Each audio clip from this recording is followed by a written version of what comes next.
Atos capítulo 3, a partir do verso 1, a palavra de Deus diz assim: Certo dia, por volta das 3 da tarde, Pedro e João foram ao templo orar. Um homem aleijado de nascença estava sendo carregado. Todos os dias ele era colocado ao lado da porta chamada Formosa, para pedir esmolas a quem entrasse no templo. Quando ele viu que Pedro e João iam entrar, pediu-lhes dinheiro. Pedro e João se voltaram para ele. Olhe para nós, disse Pedro. O homem fixou o olhar neles, esperando receber alguma esmola. Pedro, no entanto, disse: Não tenho prata, nem ouro, mas lhe dou o que tenho. Em nome de Jesus Cristo, o Nazareno, levante-se e ande. Então Pedro segurou o aleijado pela mão e o ajudou a levantar-se. No mesmo instante, os pés e os tornozelos do homem foram curados e fortalecidos. De um salto, eu vou ler até esse verso, de um salto, ele se levantou e começou a andar. Em seguida, caminhando, saltando e louvando a Deus, entrou no templo com eles. Louvado seja o nome do Senhor. Ó Deus, fala aos corações. Fala, Deus, que seja a tua voz, as tuas palavras, não as minhas. É o que eu te peço em nome de Jesus. Amém. Os irmãos podem se sentar. Em um tempo onde as pessoas dizem que não há necessidade de irmos mais a templos, que não há mais necessidade de congregarmos como igreja, em um tempo onde esses discursos estão tão na moda, a Bíblia não se altera por causa daqueles que fazem esse discurso e diz que Jesus ia aos templos, Jesus ia à casa, e assim como Jesus fazia, os discípulos de Jesus, em sua caminhada como igreja recém-nascida, também frequentavam o templo, também frequentavam um ajuntamento para uma celebração. Era importante para o coração deles não somente estarem ali para adorar o Senhor, mas estarem no templo também para compartilhar a palavra, para ouvir e para compartilhar da palavra. Para eles era importante. Ainda que para hoje, para nós, ou para a geração atual, isso não seja tão relevante, para eles era importante porque eles sabiam que se naquele momento em que Deus estava sendo adorado no templo, algo de especial fosse acontecer, se a glória de Deus tivesse que ser derramada em algum lugar, seria na comunhão, seria no ajuntamento. A probabilidade de Deus manifestar a sua glória e o seu poder quando o povo de Deus se une em adoração é muito maior do que quando você adora o Senhor individualmente. Eu não quero dizer que Deus não pode manifestar o poder e a glória dele na sua casa enquanto você lava a louça e louva o Senhor, enquanto você adora o Senhor ouvindo uma canção ou vendo algum clipe musical de alguma canção que te inspire. Eu não estou dizendo que Deus não manifesta a sua glória enquanto você lê a sua Bíblia em casa sozinho. Só estou dizendo que quando nos ajuntamos em celebração, a probabilidade de Deus manifestar a sua glória é bem maior. Quer um exemplo? Você sentiu a glória do Senhor essa noite? Você percebeu que Deus está nesse lugar? Então, eu também. Deus manifestou a sua glória na minha vida durante a semana, mas não tão intensamente quanto Ele manifestou hoje, porque Deus ama a comunhão. Deus ama a celebração pública. Deus ama perceber que o seu povo se junta para celebrá-lo. E por isso, Pedro e João iam ao templo para adorar. 3 horas da tarde. Eu sei que no clima que nós vivemos no Rio de Janeiro, 3 horas da tarde não é um bom horário para culto. Mas naquela época era um dos horários de culto. E por isso Pedro e João se juntam e falam: vamos orar, vamos ao templo, vamos celebrar, vamos adorar a Deus. Mas no caminho, bem perto já do templo, numa porta chamada Formosa, essa porta nós não temos nenhuma referência dela em nenhum outro lugar na Bíblia. Ela provavelmente era uma das 12 portas que davam acesso ao templo, mas nós não sabemos exatamente que bendita de porta era essa. Mas muito provavelmente para nessa época, quando o templo era o templo de Herodes, ter recebido esse nome era uma porta bonita e era uma porta movimentada, porque senão o mendigo, esse coxo ali, ia escolher um lugar um pouco mais movimentado para mendigar.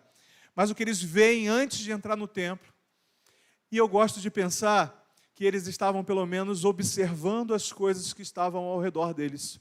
Porque às vezes a gente vem para o templo E a gente ganhou uma insensibilidade no nosso coração a perceber que enquanto estamos caminhando a um lugar onde Deus vai manifestar a sua glória, muitos ainda estão caminhando no lugar de trevas.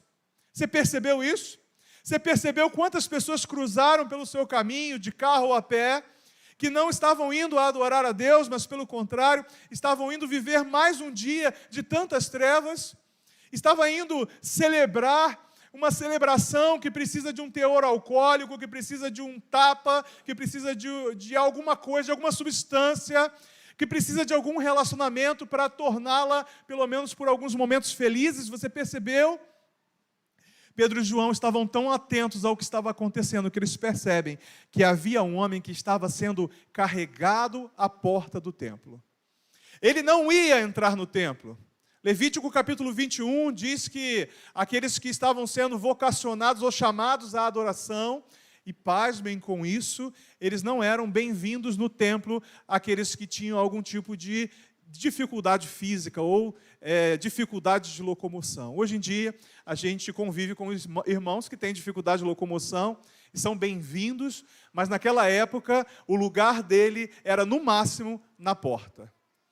E me espanta perceber que ele era incapaz até mesmo de chegar ali sozinho. Por causa da sua dificuldade física, ele era coxo, ele era aleijado, ele não tinha condições de chegar ali sozinho. O texto nos diz que ele era carregado. Você pode não ter nenhuma dificuldade física no momento, ou pode até ter. Talvez você chegue aqui sozinho, ou você chegue com alguma ajuda. Mas eu quero dizer que existem muitas pessoas nesse lugar que têm, ano após ano, chegado perto da presença de Deus apenas carregado. É gente que precisa de um empurrãozinho para perceber a presença de Deus. É gente que precisa de alguma corda sendo dada, alguma motivação sendo feita por alguém, pelo pastor, por um líder, por alguma pessoa, para caminhar na presença de Deus, porque sozinho parece que ele não consegue. Ele tem dificuldade de chegar perto da presença de Deus, o que dirá de chegar no centro da vontade de Deus.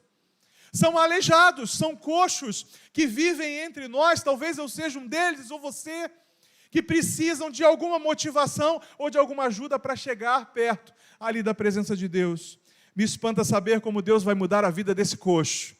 E me alegra saber como Deus pode mudar a sua vida.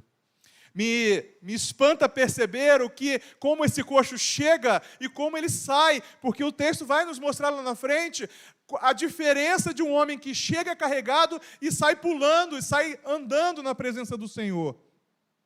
Esse homem, ele não tinha mais nenhuma expectativa de cura. Imagine você que ele estava no templo. Esse homem tinha mais de 40 anos e estava ali, vivendo ali naquela circunstância de mendigar, porque não tinha condições nenhuma de trabalhar em nenhum dos outros afazeres que as outras pessoas faziam. Esse homem vivenciou o ministério de Jesus por 3 anos. Jesus curou um monte de gente, mas esse homem não foi curado por Jesus. Ele ainda estava ali, ainda estava aleijado. Outros haviam sido curados, outros coxos estavam andando, mas ele não estava. Eu percebo que nós vivemos uma realidade como igreja, em que muita gente vê a obra de Deus ao lado e não consegue perceber, talvez por falta de fé, talvez por falta de expectativa, que esse mesmo milagre que acontece com o irmão do meu lado pode me alcançar, pode te alcançar. Outros haviam sido alcançados pelo poder de Deus, mas ele ainda não havia alcançado. Prefiro crer que porque Deus tinha um propósito especial nesse momento aqui na vida de Pedro e João. Ele estava ali não para pedir cura, ele estava ali para pedir esmola. Você já parou para perceber que se você fizer uma lista das últimas razões pela qual você orou, você tem orado por esmola? Você já parou para perceber que às vezes as expectativas que a gente tem no nosso coração são pouca coisa? Porcaria pouca, igual dizem alguns. Aí você ora e pede incessantemente por sucesso em algum projeto, e na sua lista de oração você coloca ali que você quer conquistar mais alguma coisa, mais algum bem, que na sua lista de projetos você quer que seus filhos passem de ano, ou que eles tenham um futuro glorioso na profissão que eles escolherem. A gente se assenta próximo à presença de Deus, e próximo à presença de Deus, com frequência, a gente pede esmola. A gente pede aquilo que o Senhor pode dar, mas não necessariamente Ele quer dar, entende isso? Entende que a vontade de Deus e os planos de Deus são muito mais altos do que os nossos? E que o propósito dele para a nossa vida é um propósito de bem, não de mal. A Bíblia diz isso, se você crê na Bíblia, você crê também nisso. Mas a gente continua pedindo esmola. Esse homem, ele, sem expectativa de fé, sem expectativa de cura, sem expectativa de milagre, ele fica ali, pede esmola, e quando os homens de Deus, Pedro e João, pedem a atenção deles, a Bíblia fala que ele olha para eles esperando receber esmola. Eu não sei se você veio aqui essa noite a convite de alguém ou veio por conta própria. Eu não sei se você entrou com expectativa de sair daqui com a sua bênção nas mãos. Mas eu quero te dizer que obra muito maior do que uma bênção é a salvação que só Jesus pode dar. É a cura espiritual que só Jesus pode promover. Então, esqueça a esmola e pense que bem maior é o que Deus está promovendo em sua vida essa noite. A Bíblia fala que Pedro e João veem aquele homem, se volta para ele e diz assim: olhe para nós. Bem, é fato lógico que se Pedro e João pedem para ele, para esse mendigo olhar para eles, é porque esse mendigo não estava olhando, né? Isso é óbvio no texto. Esse mendigo provavelmente estava de cabeça baixa, pedindo esmola, não sei se constrangido ou fingindo constrangimento, mas ele não estava olhando para Pedro e João, e Pedro e João fala: olhe para cá. Olhe para cá, porque é aqui, é nessa hora, que você vai receber algo bem maior do que você está pedindo, bem maior do que a expectativa do seu coração. Olhe para cá. E eu tenho percebido que muitas vezes a igreja do Senhor não tem aquilo que ela poderia ter, não vive o que poderia viver, não é o que poderia ser, porque estamos olhando para o lugar errado. Porque estamos olhando para as coisas erradas. Pastor, o senhor falou de igreja aí, o senhor não sabe que eu já passei nessa igreja. Ah, nessa igreja não, mas o senhor não sabe que eu já vivi nessa igreja. A gente olha para o homem, a gente olha para a falha, a gente olha para o pecado dos outros. A gente olha para o erro, mas a gente é incapaz de olhar para o Senhor, de olhar para Deus, de perceber que Ele é o centro, Ele é o foco, Ele é o objetivo de estarmos aqui, Ele é a razão do nosso louvor, Ele é a razão do nosso existir. Mas a gente fica olhando para outros lugares. Como representantes do Senhor, eles disseram: olhem para nós. Como representante do Senhor, eu digo: olhe para Cristo. Olhe para o propósito de Deus. Trace na sua vida, na sua lista de prioridades, nas metas do seu coração, servir ao Senhor e agradar ao Senhor, ser cheio do Espírito, como esses homens eram. Não ser vazio, como esse camarada era até esse momento. Eles dizem: olhe para nós. Eu digo para a igreja: olhe para Cristo. Observe Cristo. Então Pedro diz, quando esse homem fixa os olhos nele, mas fixa esperando esmola. Pedro é bem claro no seu discurso. Pedro é bem claro naquilo que Deus tem a oferecer. Irmãos, a gente conseguiria levantar esse templo em menos de 6 meses, se eu começasse a pregar um discurso triunfalista aqui no meio de vós. Se eu começasse a dizer para vocês assim: olha, quem contribuir mais vai ser mais abençoado. Ó, culto da vitória. Coloca ali na porta da igreja, próximo domingo é o culto da vitória. Que bênção. Você vai receber sua vitória. Não sei nem o que você está pedindo, mas você vai receber. Se a gente começar a dizer: olha, daqui, cada dízimo que você dá, você vai receber aí 100 vezes mais. Olha, que maravilha. Irmãos, a gente lotaria com muita facilidade e a gente conseguiria os nossos projetos, financeiramente falando, também com muita facilidade. Mas não é esse o discurso, a mensagem do Evangelho. A mensagem do Evangelho não é essa. Não que Deus não possa te abençoar, pode. Não que Deus não possa fazer você prosperar no seu trabalho, no seu comércio. Pode. E eu até oro para que abençoe, para que Deus te fortaleça, para que você seja próspero em todos os seus caminhos. Mas não será se você não for próspero na presença de Deus. Os seus planos e sonhos serão frustrados se você oferecer para Deus uma falsa adoração, que é uma vida que não é prostrada de verdade na presença do Senhor. Sabe por quê? Porque Deus não vai privilegiar falsidade. Deus não vai recompensar farisaísmo. Deus não vai recompensar gente que é só de aparência. Deus recompensa, Deus abençoa, Deus manifesta o seu poder, mas quando nós estamos com o nosso coração completamente voltado a Ele. Havia propósito no Senhor na cura desse homem, e por isso que Pedro deixa bem claro em seu discurso: eu não tenho prata, eu não tenho ouro. É um discurso contrário do que a gente vê em alguns lugares, porque você liga a sua televisão e você descobre assim, olha, eu era pobre, miserável, não tinha carro, morava em Cosmos, que tristeza. Mas, de repente, eu comecei a visitar essa igreja e agora eu tenho casa na praia, eu tenho casa na Barra da Tijuca, a minha casa em Cosmos agora eu alugo para um pobre qualquer morar. Ô, Jesus. Eu moro em Cosmos, tá? Só para você saber. Eu tenho não sei quantos carros na garagem. Eu sou essa igreja. Que bênção. Esse é o discurso. Você percebe que tem assim uma distorção gigantesca para esse texto, onde Pedro fala, eu não tenho prata, não tenho ouro. Você cola com a gente? Vai colar com a gente? Vai. Mas já te garanto, tá? Não vem com esse negócio de promessa de dinheiro aí não, tá? Não vem com esse negócio não. A proposta é o seguinte, eu não tenho prata, eu não tenho ouro, eu não tenho dinheiro para te dar. Essa sua expectativa vai ser frustrada, mas o que Deus tem para você é muito maior do que você pensa ou do que o que você sonha. A palavra vai dizer, eu não tenho prata, não tenho ouro, mas o que eu tenho eu te dou, e Ele dá não em nome de si mesmo.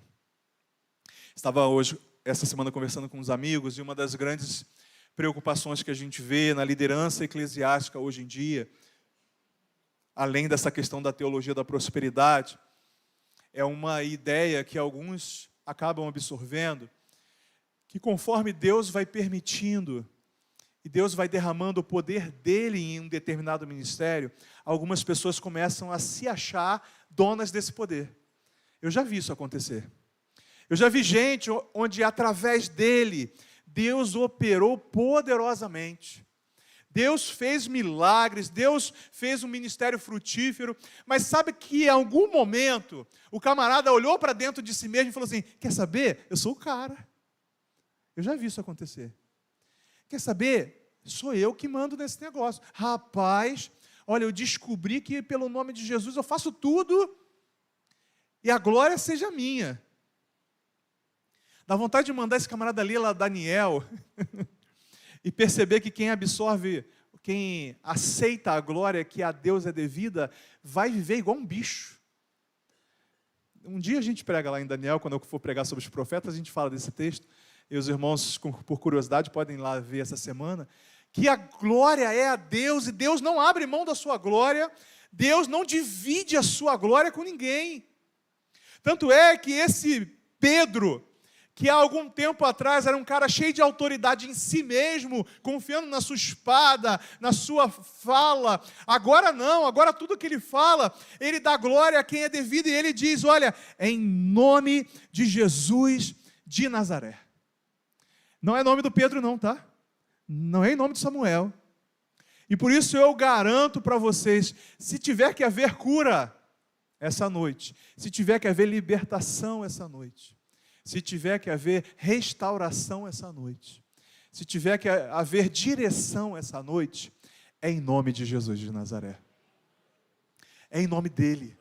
A Ele toda a honra, a Ele toda a glória, a Ele todo o poder, e é nele que as coisas acontecem. É por isso que com autoridade Pedro diz, em nome de Jesus de Nazaré, levante-se e ande.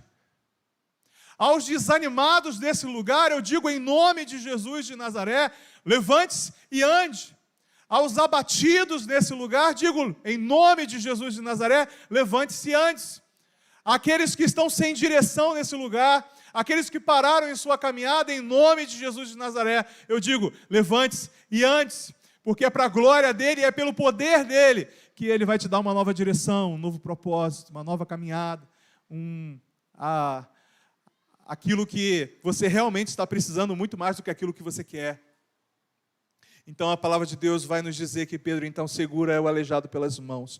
Percebe que é um homem que precisa de ajuda, um homem que precisa de amparo. Deus está levantando Pedros nesse lugar também.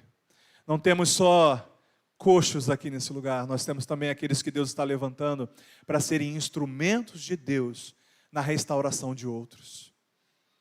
Eu creio que Deus está motivando o seu coração para que, assim como Pedro, dar a mão àqueles que estão ali sendo curados pelo Senhor. A Bíblia fala que Pedro ajuda, mas no mesmo instante, quando esse aleijado percebe que ele está com seus movimentos restaurados, quando esse aleijado percebe que as pernas dele têm força suficiente para se manterem de pé, mesmo ainda sendo ajudado por Pedro, ele dá um salto. Ele dá um pulo. Opa! Eu consigo! O Senhor realmente me curou. E preste atenção no algo maravilhoso que acontece agora, no verso 8. Esse homem que era impedido de entrar no templo, esse homem que não tinha condições de desenvolver uma adoração plena, assim como homens e mulheres que ainda hoje são coxos no seu espírito, são aleijados na sua comunhão com Deus, são aleijados em seu propósito ou na sua caminhada com Deus, pararam a sua caminhada por alguma coisa que aconteceu. Esse homem que era aleijado e não podia entrar no templo para adorar, agora curado, caminhando, saltando e louvando, ele entra no templo. Ele entra no lugar de adoração, ele entra no lugar onde Deus está sendo exaltado, está sendo cultuado.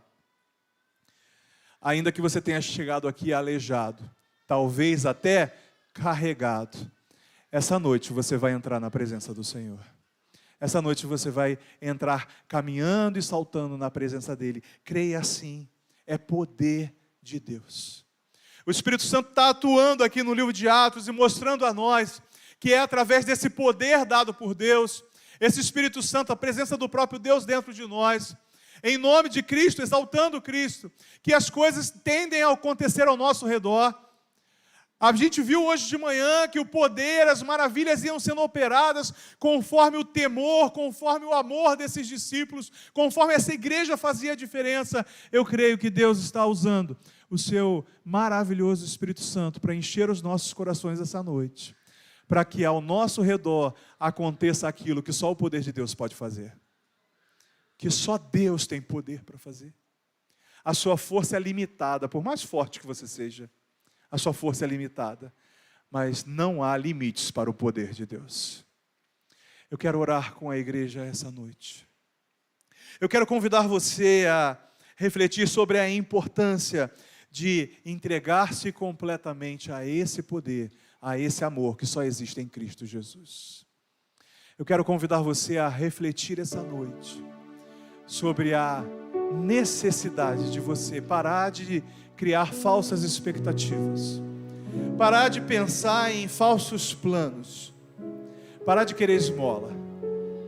Desejo para a sua vida e para você o poder de Deus, porque o nosso Deus é o mesmo hoje. Os milagres que Ele fazia no passado, Ele faz hoje. Você crê nisso? Eu creio no poder de Deus, eu creio no mesmo Deus, que tem o mesmo poder. O nosso Deus é um Deus de milagres. E Ele vai operar um milagre na sua vida hoje. E o maior milagre que Jesus pode fazer, sabe qual é? Pegar um homem perdido, uma mulher sem direção, caminhando rumo a uma perdição. Alguém que olha para si mesmo e diz: eu não sou nada, eu não vou. Para onde você vai? Você vai para o céu? Não sei. Eu acho que nem vou. O maior milagre que Deus pode fazer hoje é transformar a sua vida, é dar para você uma salvação que nem eu nem você merecemos. Esse é o maior milagre de Deus. E Deus vai operar esse milagre essa noite.